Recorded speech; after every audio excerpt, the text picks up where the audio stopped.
اپنے آزادی کی جستجو اور جدوجہد، اپنی آزادی کی حصول، اپنی آزادی کی حفاظت اور دوسروں کی آزادی کا احترام شرف انسانیت کو کائنات کا سب سے بڑی عبادت ہے، اور انسان کو غلام بنانے کی کوشش اور سازش کرنا اور غلامی قبول کرنا کائنات کا سب سے بڑا گناہ اور انسانیت کے خلاف سب سے بڑی سازش ہے۔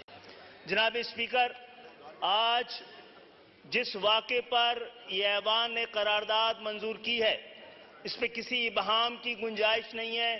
یہ واقعہ ملت اسلامیہ کے لیے تازیانہ اور ایک بہت بڑا، میں ریپیٹ کرتا ہوں، آج کے ایوان میں جو کچھ کہا گیا ہے تاکہ کلیئرٹی رہے کہ یہ ایوان اسماعیل ہانیہ کے قتل اور شہادت کو ملت اسلامیہ پہ حملہ تصور کرتا ہے، اور پاکستان خود پر حملہ تصور کرتا ہے، اور ایران کی خود مختاری آزادی کے خلاف اس کو کھلی جارحیت قرار دیتا ہے، اور اسرائیل کو یہ ایوان اسرائیل کو ایک دہشت گرد ریاست سمجھتا ہے، اور اس عمل کو تاریخ کے سیاہ ترین ابواب میں سے ایک باب سمجھتا ہے۔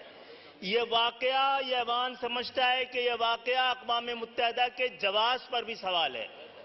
اسرائیل کی تمام حامی تمام طاقتوں اور تمام ریاستوں کو تاریخ کے کٹہرے میں نسل کشی میں شریک قرار دیتا ہے۔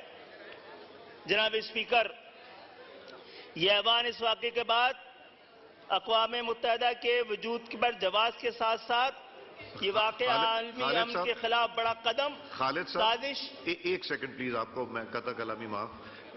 جمعے کی نماز یہاں 1:30 بجے ہوگی، اس کے فوراً بعد ہوگا، تاکہ ابھی ہمارے آنریبل ممبرز نے بات کرنی ہے اور اس کے فوراً ساتھ ہی جائیں۔ جی خالد صاحب۔ یہ ایوان فلسطین کی آزادی خود مختاری کے لیے ایک فیصلہ کن جدوجہد کی نہ صرف حمایت بلکہ عملی مدد کو اپنی قومی اور ملی فریضہ سمجھتا ہے، اور قیامت کے بعد ہونے والے سوال کے جواب کے لیے خود کو سرخرو کرنے کی دعا کرتا ہے۔ جناب عالی، ابہام نہیں ہونا چاہیے، ہم الفاظ میں کھو کر آج کے واقعے کو وہ نہیں کر سکتے۔ جناب اسپیکر، فلسطین کی زمین، فلسطینی ریاست کی یہ ایوان فلسطین میں 2 ریاست کے تصور کو رد کرتا ہے، اور یہ ایوان OIC کو تلاش کرنے کا بھی تقاضا رکھتا ہے۔ جو کچھ 200 دنوں سے زیادہ ہو رہا ہے، اس کے بعد مسلمانوں کی جانب سے ہونے والے جو رد عمل ہے، اس سے پوری اسلام کے خلاف جو قوتیں ہیں ان کا بڑا حوصلہ ملا ہے۔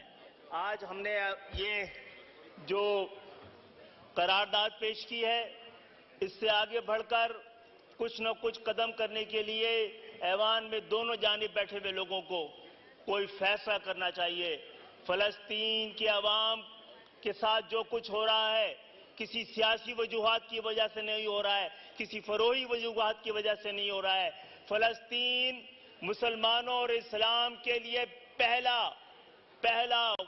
فرنٹ فوٹ ہے، اور اس کو اگر ہم نے یہ جدوجہد کو، فلسطین کے سوال کو اور اس کے وجود کو ہار دیا تو ہم دنیا میں کہیں منہ دکھانے اور اپنے وجود کو برقرار رکھنے میں کامیاب نہیں ہو سکیں گے۔ میں سمجھتا ہوں وقت کم ہے، اتنا کافی ہے کہ ہم کو اب فلسطین کی آزادی کی جدوجہد کے لیے مذمتوں سے آگے بڑھ کر کسی مرمت کے انتظام کے لیے تیار رہنا چاہیے۔